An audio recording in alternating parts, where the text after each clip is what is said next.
We've got a busy schedule today, so we'll go ahead and jump right in. So I'll call to order the Winston-Salem Human Relations Commission NDO Studies Ad Hoc Subcommittee, the November 4th meeting, and we are live. So welcome everyone. Thanks for coming in. Oh, excuse me. We've got quite a bit to cover today. Wanda, have we met all of the staff that's on? I believe so. Brittany, did we meet you here last month? I know I saw you in our recent HRC meeting, but you were here last month, right? Yes, okay. I was. Thank Very you. Good. Then we welcome Ms. Toriana Foster, who will be a guest speaker today, and City Attorney Angela Carmen, who will also be a guest speaker today. And then I think everyone else is a staff member or a committee member. So I think we are good to roll. Wanda, anything else before we jump in? Nothing I can think of, Commissioner Price. Very good. Okay, so we'll go ahead and get into the focus group updates.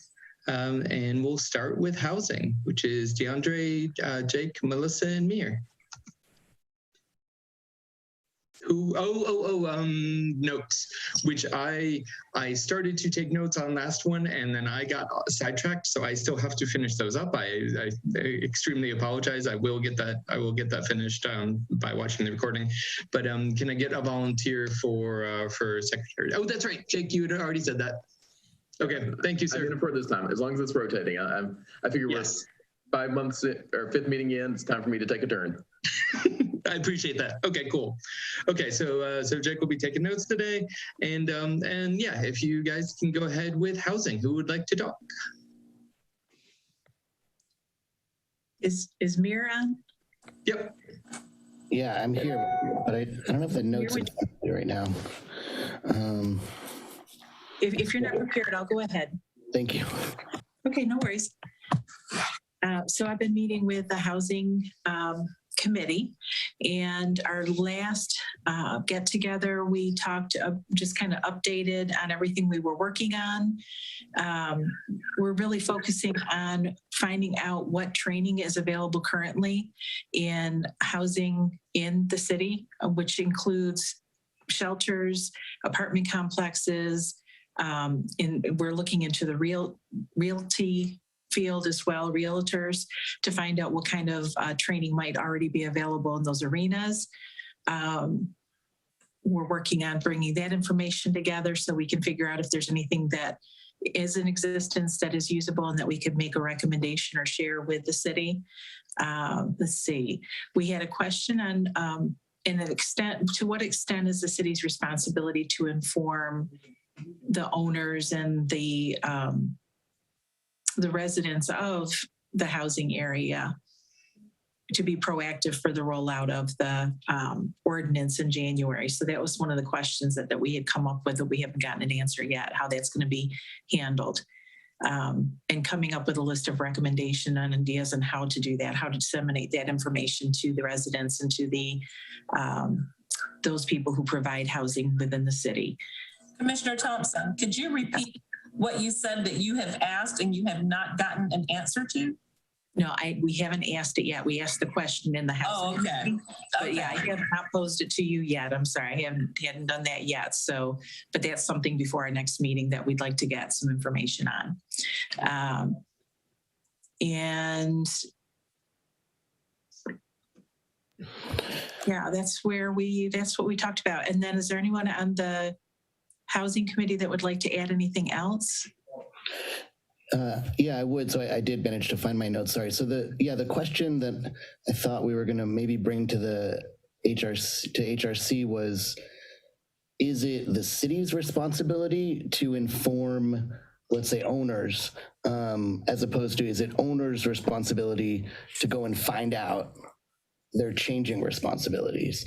And then we had some questions here about marketing being developed about the rollout. And then I guess, some of this probably overlaps with some of the other subcommittees, we're sort of brainstorming ideas about like, could we do like direct mailers to homeowners, who have, let's say, renters, sort of direct also to businesses, to property owners. We were talking about like virtual town halls, or could we maybe partner with organizations like Neighbors for Better Neighborhoods? Could we maybe target realtors, the Realtors Association? That also might be a place of some education.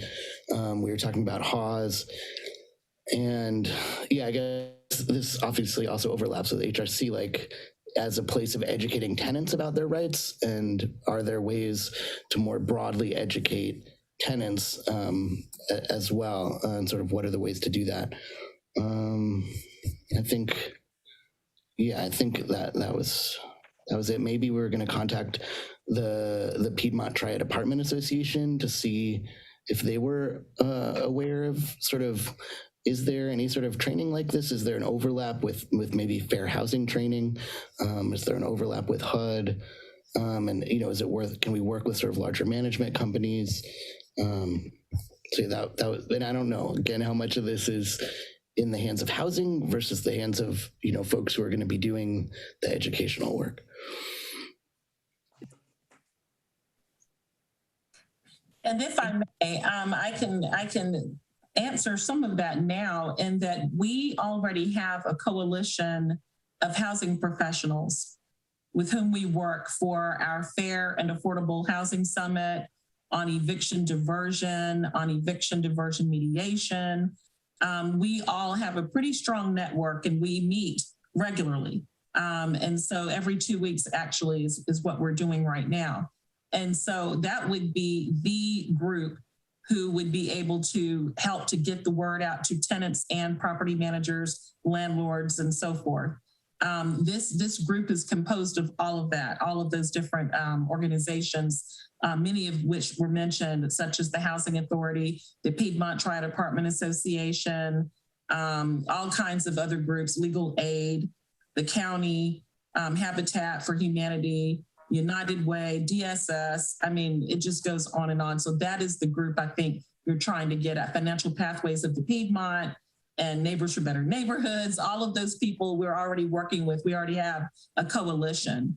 And so our chair of the Human Relations Commission, Robert Leake, regularly attends those meetings. And so again, that would be the group that could probably help to address what you're talking about. And I think it's an awesome, awesome recommendation, because we're already doing that with respect to eviction diversion information. We've created an educational packet of sorts. And that educational packet actually includes a flow chart explaining to tenants and landlords, for that matter, how they can apply for ERAP funding.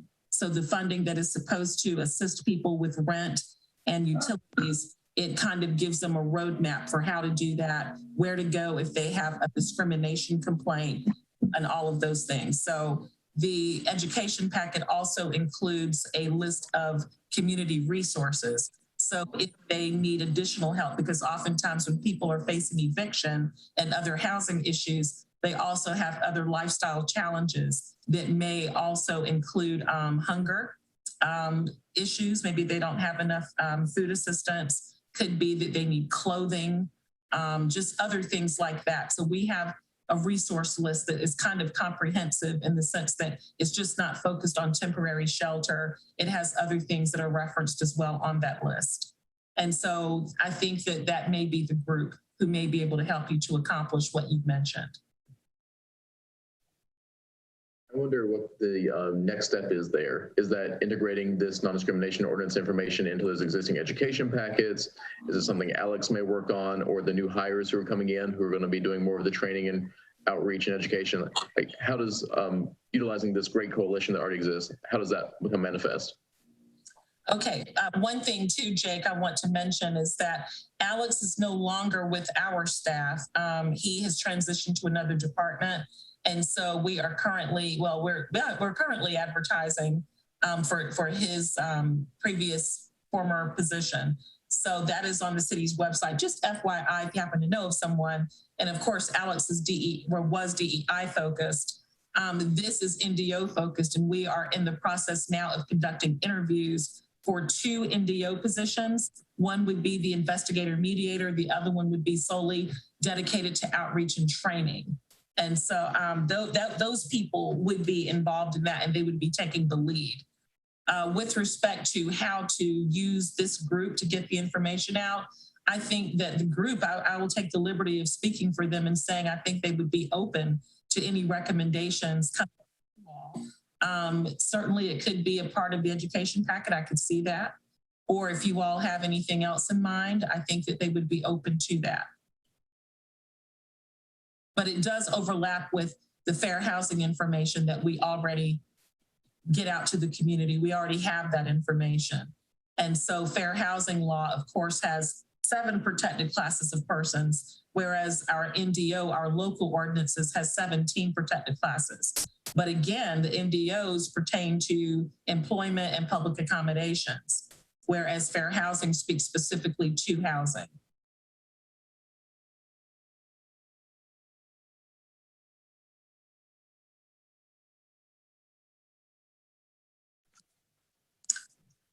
Thank you for the information, Wanda. That really helps. And Josh, I think that's all we have for housing.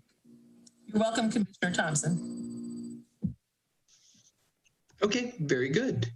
We will move on to the next focus group, which is economic mobility, which is Jerry and Clint. Clint, it looks like you're the lucky winner today. The one-man band. Hello, everyone. So in regards to economic mobility, I did reach out to Mr. Bohannon, and he forwarded my email to a few people explaining about the outreach specialist would be, let me bring it back. So local businesses that I've reached out to have been wanting some sort of NDO presentation or any sort of LGBTQ plus specific training. Specifically, one topic was brought up was about pronouns. So I know the response that I got was about some different resources that were shared. So my question is, can we provide resources to businesses for them to deliver or cascade that information to their employees? Additionally, is there what resources are available around NDO? The most information I have or have given is on March 22nd, our Winston-Salem City Council unanimously approved phase 1. And so the questions I've gotten is what specific trainings are around there around LGBTQ plus training, specifically pronouns or any other. And the next question, can I provide or can we provide resources for them to deliver to their employees? And Clint, thank you for that. And I'll say what I said a little bit earlier. I don't know if I said it or not, I meant to. But effective in January, that is when we will be enforcing the new NDOs with respect to public accommodations and employment. And so we plan to have staff in place come January 1 so that they can hit the ground running with helping to get the word out, also with trainings in terms of LGBT and other areas. But we are going to be in a position at that time to actually mobilize staff to address those concerns. We're not in that position right now because, as I mentioned earlier, we're in the process of interviewing for those positions. So we've not hired for that staff. We were trying to bridge where we could, but quite frankly, it's a lot because we want to do it right. And so come January, we will have the staff in place to be able to take that on. And so I would say definitely by the end of January, early February, hopefully we can have something, but that's where you all really do come in handy because I know that, I think it was you, Clint, who sent some information about different resources for training modules and materials. And so we definitely want to have the new people or person to take a look at that and to begin there and work with you all on how to formulate that training and where to target, which organizations or entities would be at the top of the list to provide the training to. So I don't know that it would be necessary for you all to take that on to provide training or anything of that nature. It would your main role would be to point us and guide us in, in terms of the material, like what's out there that you think is inclusive, what's out there that is creditable, what is out there that would be well received, so that we can in turn tailor that, customize it as needed, and have the staff to go out and actually conduct that training. Excellent. It won't be now. We'll have to be a little bit more patient and just advise people. We've been doing the same. We've been getting complaints already, and we've had to advise people that, we can't do anything any earlier than January. And the couple of a business I spoke with was even willing to host. If the city wanted to do some sort of community training, they were willing to offer their space up for people. It was a local theater space where people could, and so I'll definitely circle back out and let them know material is coming, specialists are coming, and but they're really excited about it. That one, NDO, and two, even though it doesn't apply to the private sector, they're still embracing it because they think it should, embracing it in their businesses. Now, the NDOs, what do you mean that they don't apply to the private sector? I thought NDO only applied to public, to city officials and public accommodations, so it does apply to the private sector. Okay, my apologies. No problem, no problem. And I'll say it was actually Jake who had presented those resources at the last meeting. Yeah. Sorry, Jake. I don't want to take all the credit. So just most of it. Right. Just most of it, yes. Well, that's why I shaved, so people would stop confusing Jake and myself. And you see, I guess I'm still confused. Well, let me take off the glasses. There we go. There you go. So that's what I have for economic mobility. Very good. Well, you're on the next one too. So our next focus group is outreach visibility with yourself and Amaris, Jerry, and DeAndre. So this is Clint. I emailed Amaris, Jerry, and DeAndre the information that I had received in regards to looking for training. So I know there's a lot of overlap with our groups. So I just wanted to kind of add that in. I don't know if DeAndre has anything to add, because I believe he's on the call. And Amaris, yes. I don't know if they had something to add. This is DeAndre, and not at this time. I don't have anything else.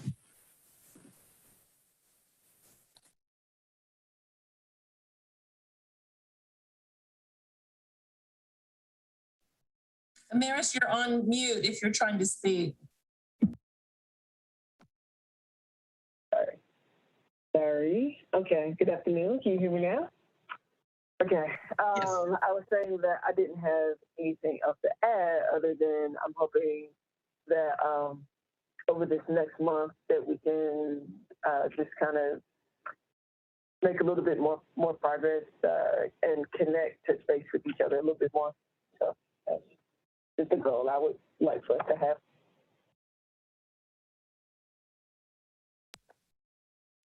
Okay, very good. I wonder if I might chime in. There was something I came across that it didn't feel like it belonged in the housing and shelters kind of focus area that my working group is working on, but I saw that the city of Raleigh is working on recognizing LGBTQ historic sites across the city, and that's something that a number of municipalities do. And I know Director Alan Abraham, I think you mentioned to me that Winston-Salem does have a historic sites commission of some sort that might be able to look into this, and that felt like maybe that could fall under the category of visibility in terms of recognizing any kind of queer historic sites that may exist in the area. And I wondered, does anyone know about any potential sites, or does anyone know about the process for getting that done? How does a historic site get recognized? How could we kind of flag this for that potential other commission to be thinking about LGBTQ historic sites when they do their work?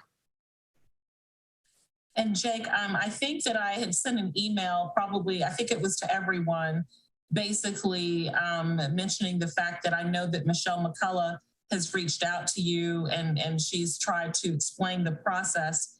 And she has indicated that she is more than willing to come and speak to this group at your meeting in December if need be. But she did email you back and she emailed me as well. And so there is a process. There's an application process. There are fees associated with it. There's just a whole process that the Historic Resources Commission has in place. And so she said she would be more than happy to explain that in more detail at the December meeting. But she has reached back out and she has emailed back, because I know you asked that question some time ago, and then you emailed about it again the other day. So both times I know that she either replied or I did, or both of us. But anyway, she said that she can talk to everybody about that in more detail and entertain your questions and all of that if you'd like her to come to the December meeting. She couldn't make it today, but she could come to the December meeting. Yeah, that would be amazing.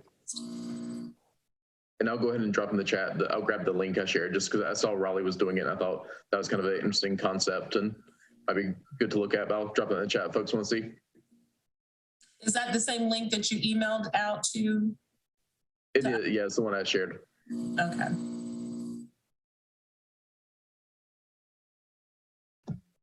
Okay, great. That sounds good. Excuse me, anything else on that topic? But I am up next with city facilities. And so mainly what I've been trying to do is get a list of the restrooms in city facilities, because that's what we had kind of brought up when we first made this focus group, and get an idea of how the labeling works out and the availability and accessibility, I guess I should say. And I reached out to Nick Geis, who's the facilities manager with the city, and we kind of did a little bit of a round robin where I went to Wanda for a bit, and to Attorney Carmen, and to Johnny Taylor, who I know you guys told me, but I can't remember exactly where he is in the city, and back to Mr. Geis, who actually was just earlier today able to send me kind of a map of the parks. So that is something I did not have before, that are labeled with restrooms, and they are vast majority male female, but he said that they had like physically labeled on there where there were unisex bathrooms available. I have not had a chance to see it. Literally came in right before this meeting, within the hour before this meeting, so I haven't looked at it, but I'll give that a further look. While we are on the topic, though, is there anything else that you guys can think of? Because I've been mainly just pursuing that one focus within city facilities. Anything else from the group that you guys would like me to put some attention on from a city facilities standpoint? I will admit I haven't kind of sat down and brainstormed a whole bunch. I've been pretty focused there. Hi, this is DeAndre. So I know that in where I used to live in Arizona, they had what they called mother's rooms, and they were basically meant for mothers with kids and nursing and stuff like that.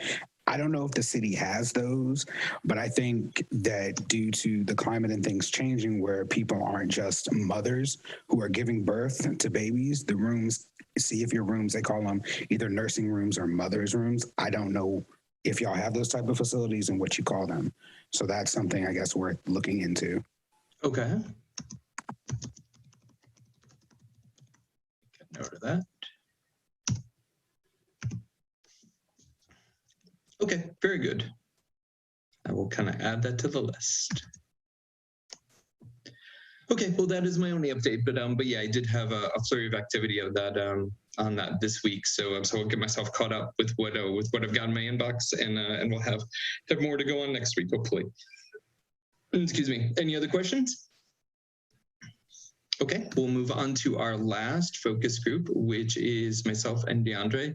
And I'm guilty, I did not schedule a meeting with DeAndre this month, but we did both do some independent research, and we'd kind of already split up some of the topics. DeAndre, I know you sent me a message earlier, but if you would like to just kind of talk about what you had found and what your thoughts are, and then I'll kind of go into what I've looked into, and we'll wrap. Okay, so as I was looking, last meeting I had mentioned working with the older population and seeing what they do. Jake had given me the information to SAGE, which is based in Raleigh, if I remember correctly. And I haven't had a chance to reach out to them personally yet. I've just been kind of going through their entire website, which is full of a lot of resources for the aging population. And this kind of crosses over into the housing department, but HRC has a long-term equality index, which rates long-term care facilities in the area, whether it's hospice, assisted living, or places like that for the older population. And North Carolina actually only has 8 facilities on that list, and there are none in Winston-Salem at all. So I think kind of crossing over, because I know that social services will refer people to certain facilities if they need it, or adult protective services comes into play. And I was trying to see if we could figure out more about getting some of the places on that list, which would help raise our number for the community in general for being LGBT friendly, and work with them. SAGE also has a elder hotline that I would love to get more information for, to see, because they do refer to transportation, healthcare facilities, and other services that can be used for our aging population. So at this point, that's actually all I have. No problem. That's good. Thanks. On my part, I was going to look into family services to see what options they had. I did not realize right away, even though I've used family services several times, that they are a county institution. So it's Family Services of Forsyth County. So I saw that right away, but I thought, no, we'll just keep looking into it and see what their options are, because that may obviously narrow down then what our focus might be if they already have some options. I don't know that we would ever have any authority to suggest things to them. I mean, I guess we could always suggest, but just to see what their options were. So I looked into several of their services. I have not yet found anything LGBTQIA+ focused, and so I am going to reach out, but I have not yet. I'm going to reach out to their director and their the managers under their director, and just start asking around and see what they do and don't have that might cover some of our bases. So I've not made as much progress on that as hoped, but next meeting. Any other questions or thoughts on I've already forgotten what I'm talking about, around social services? I'm curious if I just heard, I think DeAndre mentioned that SAGE has a kind of senior support hotline. And I know that can be important for LGBTQ adults who faced a lifetime of discrimination, and that affects your ability to save for retirement or your housing ability. In some cases, LGBTQ folks maybe don't have children or couldn't have access to adoption, and that affects senior populations. And I wonder if there's a way to share that hotline anywhere through the city's resources. Like just doing a quick Google search, I found something that's City of Winston-Salem /seniors, but I don't know if that would be the right place for it. But I'm just curious, is there anywhere on the city's website we could point to resources for LGBTQ seniors and just include it in the list? Like I know we did that with the Visit Winston-Salem. We included or Discover Winston-Salem, we included North Star's Rainbow Directory as a resource for finding local LGBTQ friendly establishments. And maybe we could do the same thing with adding a link to this hotline for seniors or information for seniors in that kind of space.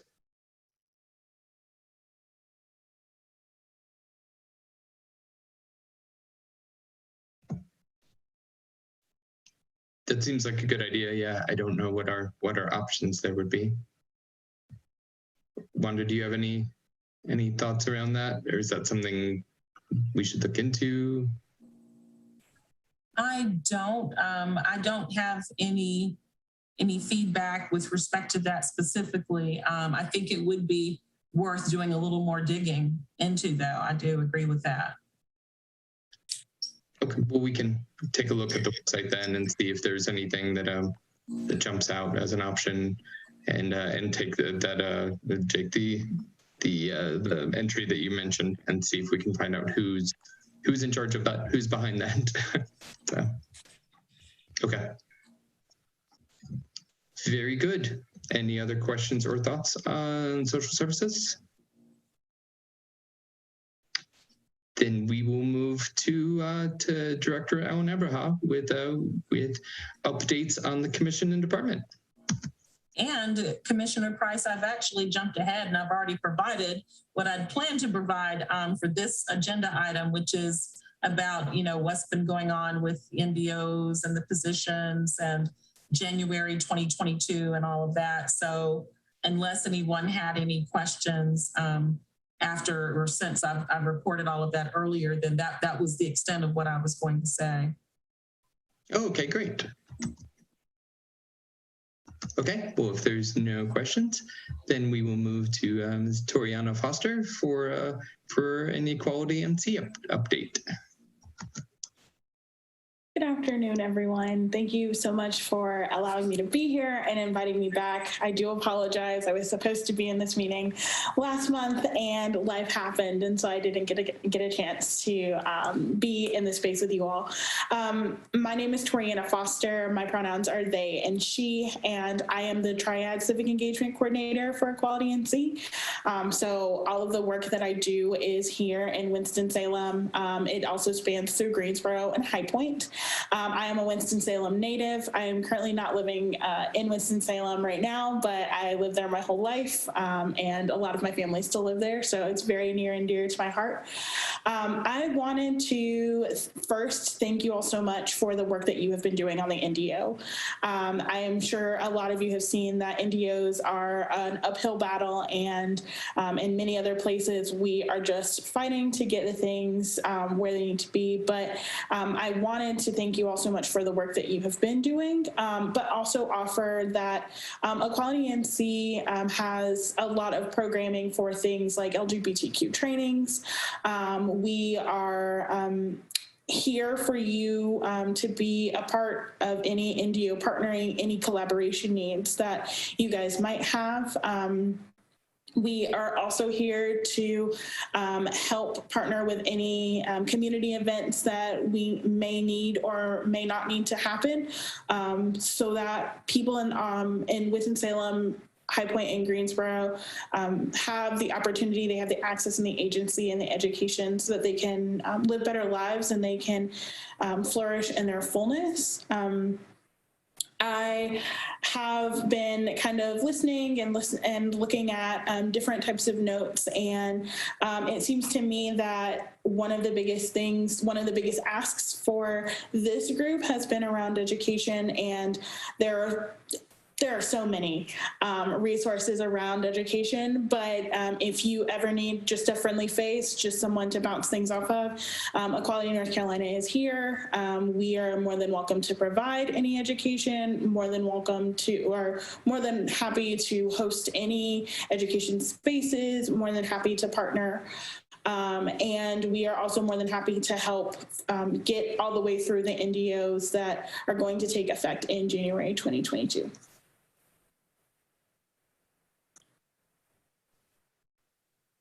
I'm curious if I could ask, it sounds like you all have some great education modules and trainings. Do you have any PowerPoints or PDFs or any kind of resources that could be shared with this committee just to review? Because I know the city's starting to hire for some folks to help kind of make non-discrimination trainings that are LGBTQ inclusive part of the work they're doing. And I think if they had access to those materials, that could be helpful for getting started. Absolutely. Myself, I do not currently have them. We have a staff member named Rebby, who is our director of policy and leadership. So they have all of those PowerPoints. However, I can be in connection with Rebby and send them to this group so that there are resources, and there's kind of an introductory thing to language, things around LGBTQ inclusion, things around what we're asking for, how we're asking for them, and how we can best be in community with each other. I can 100% do that. That's great. Yeah, I think if Rebby Kern can send some of that stuff over, that would really help for the city stuff. And I don't know, Clint, if you'd be interested in seeing some of those too, just in terms of like some of the language you're talking about in pronouns, maybe there'd be good resources to review in there in the meantime until this gets official in January. I was also curious if I might ask, do you know, just from the Equality NC's kind of wide angle lens, you all work across the state. Do you have any sense of other policies that municipalities pursue to be more supportive of their LGBTQ communities? Like, I know part of this group's work and mission is to kind of brainstorm ideas and to try to get them implemented, or when needed, send them on to the city council. Some may be able to happen more directly, but I'm curious, what else is out there? What should we be thinking about doing here in Winston to make this a more livable and equitable place for the queer community? Yeah, thank you for that question. First and foremost, the NDA is going to be like one of the wider, the NDO is going to be one of the wider policies. However, there are some municipalities, some towns, some cities that are working on things for fair housing, things around maternity leave, things around accessible education in schools, around sexuality education specifically. There is a statewide push with Equality North Carolina included, to rewrite some of the policies and some of the bills that are coming around gender in sports, around how we speak about gender nonconforming and trans students, but also about how we are teaching them how to be in relationship with each other. We are currently learning and continue to learn that abstinence-only sex education is not appropriate, and it is actually more harmful because we do away with trans inclusion altogether, and it creates a bullying environment that we cannot continue. So a lot of the municipalities and places have started to do work around education and declarations around what their sports teams are looking like, around how we are talking about things like critical race theory in school, and that is becoming a hotbed of activity, which is really sad because our schools really shouldn't be battlegrounds. But we are working with folks who are on the ground making those differences and trying to get people out to educate and have an awareness around what our students are learning in school and how we are starting from, you know, the very smallest of the smallest kids and, you know, trying to teach them to be tolerant and accepting. Also around getting adults and youth and young adults to learn about access and agency and their autonomy and the power that they have as human beings in this world.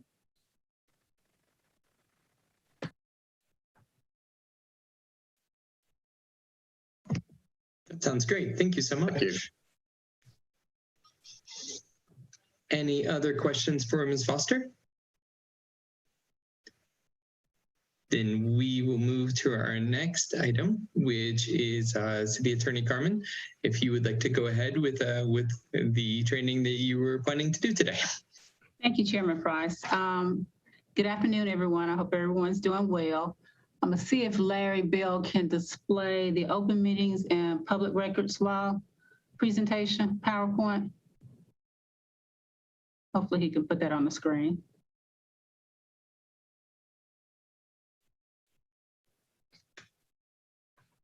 If not, Jamie, feel free to do that if you have the capabilities. I think that between the two of them, Angela, we can do that for you. Okay, sounds good. I'm not sure that Larry actually heard me.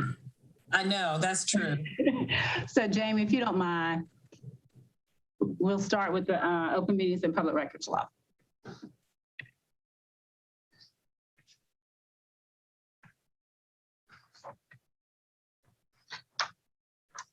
Should be attached to the email that was sent out today. There you go. So the first topic of discussion is open meetings and public records law in North Carolina. Jamie, if you can go to the next screen. Okay. We'll start with open meetings. Open meetings law applies to basically public bodies and official meetings. Next screen. So what is a public body? A public body is an elected or appointed authority, board, commission, committee, council, or other body of a state or local government that, one, has two or more members and is authorized to exercise a legislative, policymaking, quasi-judicial, administrative, or advisory function.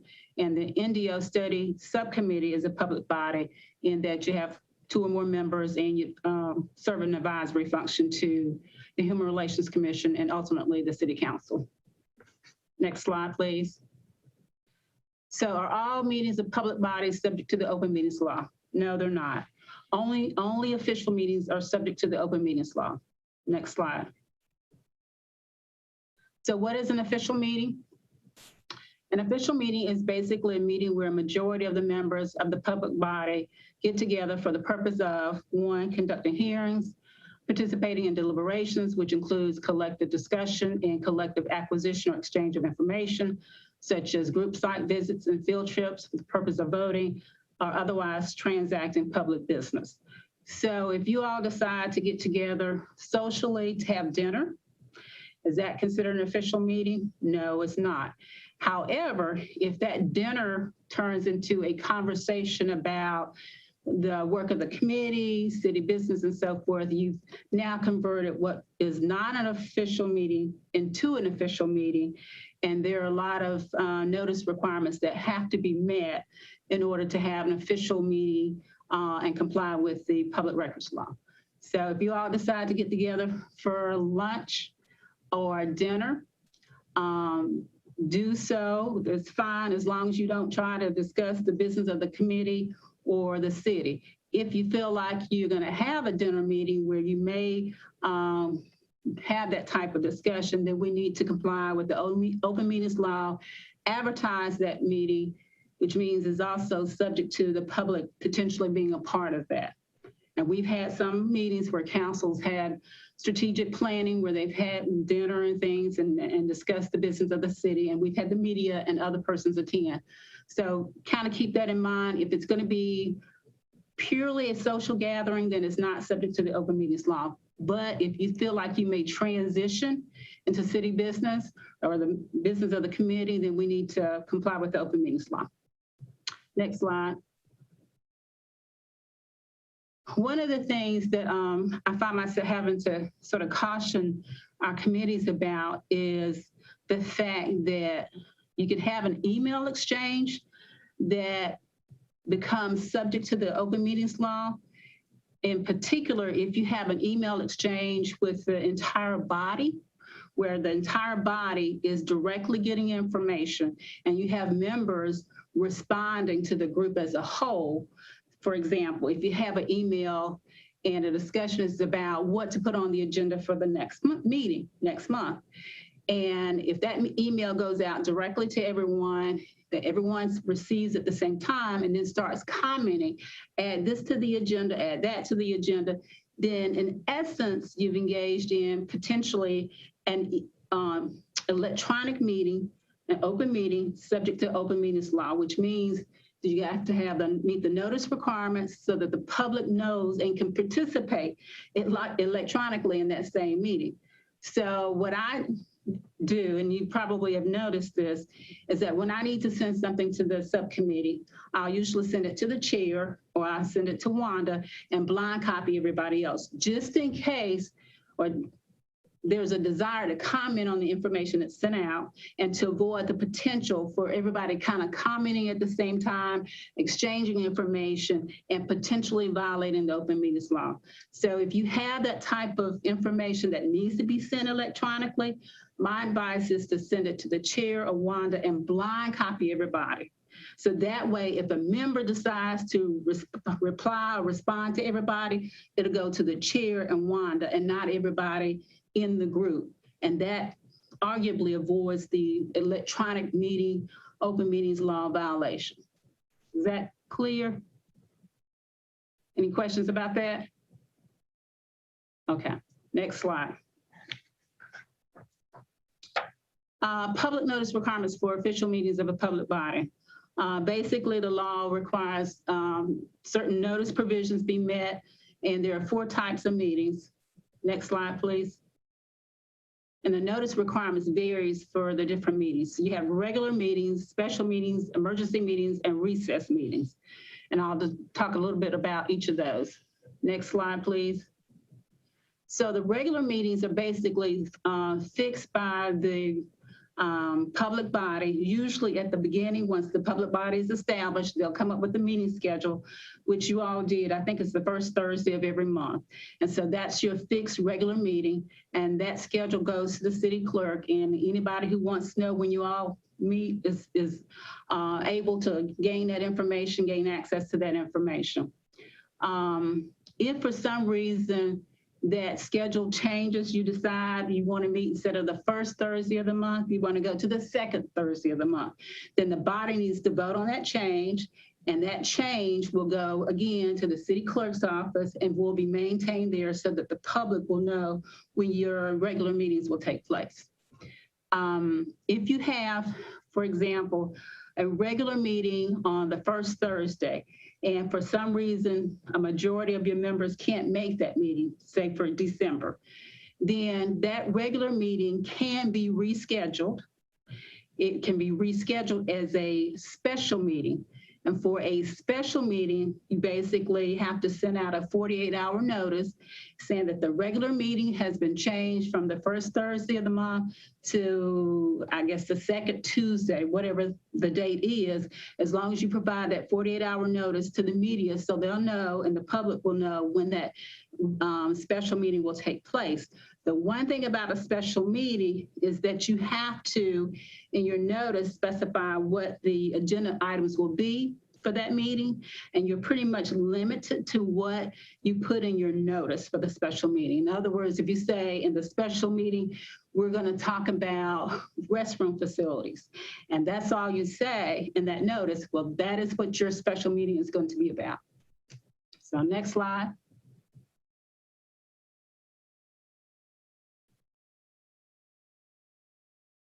Okay. So again, special meeting, what's required for a special meeting? As I mentioned before, it's a 48-hour notice requirement, and you have to post the notice on the bulletin board, or in many cases, most of our buildings don't have bulletin boards, but you post it on the door of the room where the meeting is going to be held, and then you send out the notice. And a lot of times our marketing communications department will take care of this, or the city clerk will take care of it, but send out the 48-hour notice to those entities, individuals who basically sign up to receive notice of certain meetings with the city. Again, as I mentioned before, you state the date, time, purpose of the meeting, the place of the meeting. One of the things I've had to caution folks about in terms of having a special meeting is I prefer that when you do the calculation of the 48-hour notice period, that you don't include the weekends, because our buildings, most of the buildings are closed on the weekend. So if you include the weekend, then you really haven't given the public an opportunity to really know about that meeting, because the building's closed. Yeah, they may be able to get it from other means, but since we're required to post it on the bulletin board or the door where the meeting will take place at least 48 hours in advance, I don't think that satisfies the statute if you count the weekend, knowing that the public can't get into the building over the weekend. Let's see. Next slide, please. Okay, emergency meetings and what type of notice is required for emergency meeting. Generally, emergency meetings mean exactly that. It's an emergency. Something's happened. The storm came up, and basically it's had a detrimental impact on the city, and city council needs to get together to direct resources to different places in the city. Well, that is an emergency, and that is something that, for the most part, you really don't have to worry about providing notice. You can send out a notice saying we're going to have a meeting in 2 hours if you want to do that, but it truly has to be an emergency. Let's see. If you think you can, in fact, meet the 48-hour notice provision, then instead of it being an emergency meeting, it's really a special meeting. And if in that case, you really should try to comply with the special meeting notice requirements. Next slide. A recess meeting is simply that. If, for example, you're meeting today, and you decide the meeting has gone on too long, Angela Carmen talked too long, and we need to take a recess. So you all can say, well, let's take a 10-minute recess, come back at whatever time it is in this room, in this place to resume our business. That's a recess. You announce an open session that's what you're going to do. You can also recess a meeting to a later date, time, and place, like a week later, 2 weeks later. So, but generally, all that requires is that you announce an open session, the date, time, and place of that recess meeting. Next slide. Okay. Are there exceptions to the open meetings requirement? Yes, there are. Looking at the list, which you have on the screen before you, there are probably very few opportunities for you all to have a closed session, because essentially it's to discuss confidential information, legal matters that may require consultation with city attorney or my office. I mean, there's always a possibility of that. Certain personnel matters, employment contracts, criminal investigations, property acquisition, location or expansion of an industry or business, and there are a few other, not necessarily pertinent to this body, but unless it fits the permitted purposes of a closed session, all official meetings are open to the public. Next slide. Okay. For the few opportunities that you might have to go into closed session, what's required? Basically, a motion to go into closed session must be made in open session. The motion must state the purpose and the particular section or subsection in the statute that allows the closed session to take place. And the motion must pass by a majority vote. Then you go into into closed session to discuss whatever the purpose of the closed session is. I have on occasion had to remind folks that when you're in closed session, you have to stick to the purpose of the closed session motion. So in other words, if the purpose of the closed session motion is to discuss acquisition of city property, then that's what folks need to talk about in closed session, and not a personnel matter or some other matter, location or expansion of a business. In order to add to the closed session, then technically, if you had a motion to go into closed session for the acquisition of property and you want to transition to another topic that's permitted in closed session, then you have to come out of closed session and then make a motion to go into closed session for that additional purpose as well. Otherwise, to add to the discussion in closed session would violate the law. Like I said, I can't imagine there would be many opportunities for this particular subcommittee to go into closed session. Next slide. Okay. Well, I just kind of reviewed that. Again, stick to the purpose for which the closed session was authorized, and then if you need to add to it, come back out, amend the original motion. That passes, then you go into closed session to discuss the additional material. Next slide. Okay. Who may attend closed session? It sort of depends upon the purpose of the closed session. Generally, it's staff that's critical to the purpose of the closed session. So for example, if the purpose of the closed session is to discuss the acquisition of property, then we would have more than likely legal in there, along with our real estate supervisor and anyone else critical to the discussion about the acquisition of city property or the acquisition of property by the city. You cannot discuss in closed session, the city can't the disposal of city property, only the acquisition of city property. The other thing I would like to point out is that if the purpose of the closed session is to consult with the attorney and to preserve the attorney-client privilege, then we have to be careful about just allowing others into closed session that are not pertinent to the closed session, because otherwise that privilege might be lost. So if it's to talk about a claim or settlement of a case, then it really just needs to be limited to the attorney and those who might have information relative to that claim, along, with the public body itself. Next slide. Okay. May members of the public body vote in closed session? It sort of depends upon the purpose of the closed session. If the purpose of the closed session is to discuss a claim and give direction to me in terms of that claim, you can vote on that direction that you're giving to me regarding that claim. Some of the other purposes for which there is a closed session, you really can't vote in the closed session, but you can give direction to staff. And then once the matter is resolved or is ready for the committee or council to vote on, then that vote itself will be taken in open session. So, next slide, please. Adjourning a closed session. Just as you make in open session a motion to go into closed session, you have to make the motion to end the closed session in open session. So to make the motion to go into closed session for the acquisition of city property. That motion passes, you go into closed session. Then once you finish that discussion, you come out of closed session, and then the chair entertains a motion to end the closed session. And again, that has to be done in open session.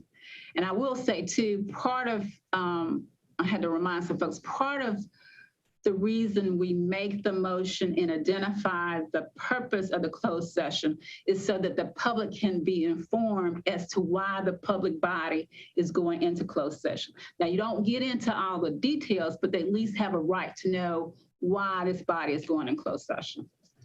Next slide, please.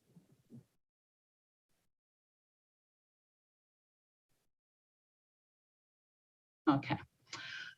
Important thing, keep accurate full minutes of all official meetings, including minutes or general accounts of any closed sessions, so that a person not in attendance would have a reasonable understanding of what transpired.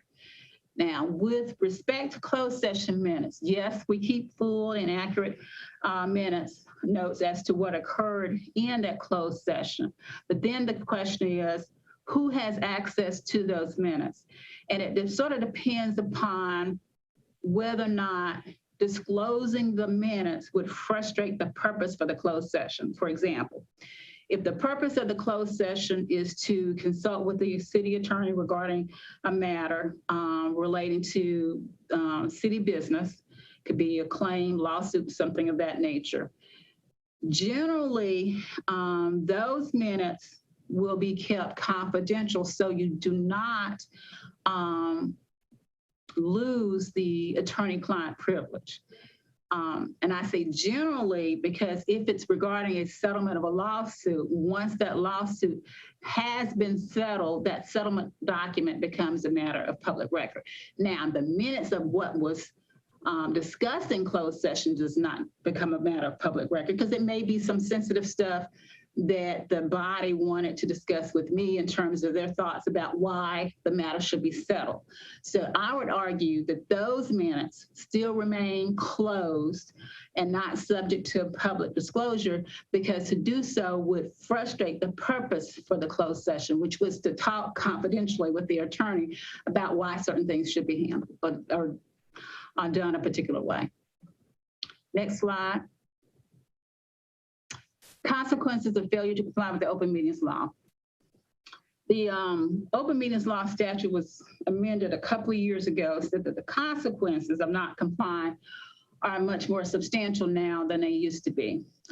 Essentially, the person who, citizen, newspaper, whomever, who feels like the city the public body of the city did not comply with the open meetings law can seek an injunction against violations of the open meetings law. And usually that happens when a citizen understands that a committee, a board, a commission is going to have a meeting, but they have not complied with, say, for example, the special meeting notice provision. They call a meeting at the last minute. It's not an emergency meeting. They call a meeting and they only provide a 12-hour notice. Well, for special meetings, you need 48 hours. So a citizen could seek an injunction against that body from meeting, to prevent them from meeting because they have not complied with the open meetings law. The court could also, in case the meeting did take place in violation of the law, they could also invalidate any actions taken by the public body at an illegal meeting, one that was not properly noticed. The court could also order the public body to pay the plaintiff's attorney's fees. And also the court could hold individual members of the public body personally liable for said fees. And generally, and this is in the law, that if you follow the advice of the attorney, in this case, my advice or the advice of one of my staff members, generally that will insulate you from personal liability. So if I tell you to go ahead and have a meeting, despite the fact it doesn't meet the 48-hour notice requirement, which I would not do, but if I, for some reason, did that and you all decided to go ahead and do it, you could say, well, Angela told me that we could do this and we were following her advice. So you all wouldn't have to worry about being assessed attorney's fees and so forth. Let's see, assessed fees. Next page, please. So we're transitioning now from open meetings to public records law. And generally what I'd like to tell folks is that it is, a public record essentially is what it indicates. A record that is created pursuant to the mission of the committee, subcommittee, or whatever, in connection with that body's business. And it's a document. It could be a tape. It's something tangible. It is not what is in your head. There may be times that folks say things that may, or they may know information, but it's not been or has not been reduced to pen and paper. So if it's rest in your head and your knowledge base, it's not a public record. But the moment you take that information and transfer it to an email, piece of paper, and it's related to the public business, then it becomes a public record. And with some exceptions, all public records are subject to public inspection and disclosure. Next page, next slide, please. Okay, the exceptions. Confidential information, trade secrets, and the law in particular says that if this exception is going to be claimed, the document actually has to be marked confidential. So we've had this come up on occasion where a business has provided information that in their mind, they thought it was confidential information, it was a trade secret, but it wasn't marked like that. And so I've had to tell them, if this is a trade secret and it meets the definition of a trade secret in the statute, then you need to mark it that way before you give it to the city. Otherwise, once we get it, it's going to be considered a public record because you haven't complied with the statutory provisions regarding confidential information, in particular trade secrets. Local tax records, with some exceptions, economic development records for a certain period of time, Social Security numbers and other personal identifying information, closed session minutes, again, where the release of those minutes would frustrate the purpose for the closed session. Next slide, please. Okay, communications with my office generally are prohibited, are not required to be disclosed. Criminal investigation records with a few exceptions as noted in the statute. Personnel records with a few exceptions, and generally it's name, age, salary, title, office to which you're assigned, that information is a public record. But trying to think of something that's not. If your file contains your social security number, of course, that's not a public record. If your file contains medical information, that's not a public record. Until recently, when I say recently, within the last 5 years, body-worn camera footage was or could be treated as a public record if the city chose to. But the law changed, and now the body-worn camera footage is considered an exception to the public record. And generally, this is the, so you know what I'm talking about. It's the Axon camera footage from the police officers' helmet or wherever they might have the camera. That's what we're talking about. And generally, the law now says, with a few exceptions, you have to get a court order to have that footage released. And you probably have seen comments from me in the paper just to that, where somebody has wanted the Axon camera footage from an officer's camera, and we've had to say, no, go get a court order. In fact, the law is such that I cannot even show the body-worn camera footage to the Citizens Police Review Board without having to get a court order. And meaning the law is specific as to who can have access to it. And if you're not in that list of categories that can have access to that footage, then a court order is required. So, as I always tell folks, please consult my office before destroying a public record, because there is a disposition and retention schedule that the North Carolina Department of Archives maintains. And what that does, it tells the local government body how long a record has to be kept. And if you don't keep it in accordance with that statute, then it's my understanding, I think this is correct, destroying a public record is a misdemeanor. It's a violation of law. I think it's a misdemeanor. So if there's a public record that you, for whatever reason, wish to destroy, and assuming the record was, like I said, a public record created in the transaction of public business, my best advice is to contact me or someone in my office before you destroy it to make sure disposition is allowed under the public records retention and disposition schedule. Because like I said, most times there are records that are listed that have a certain period that the public body has to hold on to that record before it can be destroyed. Now, there are certain things, depending upon the nature of them, can be destroyed once their value has been exhausted. But again, you don't know that unless you read the schedule and look for that particular document or category to determine when it can be destroyed. So that's public records and open meetings in a nutshell. I'll be happy to entertain any questions. Any questions?